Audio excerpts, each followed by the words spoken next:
ক্ষীৰাইজ অসমীয়া ক্ষীৰাইজ আৰু বিশ্ববাসী ৰাইজক হোলীৰ শুভেচ্ছা ৰাখিছোঁ।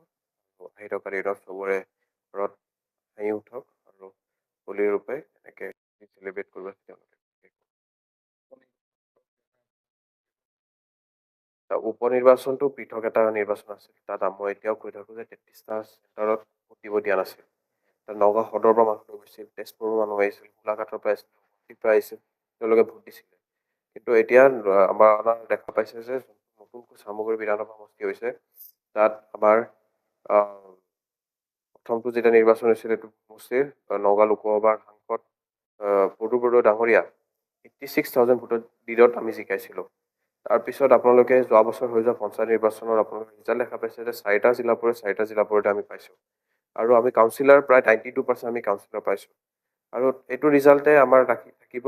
আৰু এতিয়া আমাৰ এটা ট্ৰাই কৰি আছোঁ যে তাতকৈ যে 86,000ৰ পৰা আমি যে আৰু বঢ়াব পাৰোঁ, সেইটোৱে আমাৰ এটা টাৰ্গেট। সেইটোৱে আমাৰ ভাল হ'ব। আপোনালোকে চামগুৰিত পুনৰ কংগ্ৰেছৰ বিধায়ক আপোনালোকে দেখাব।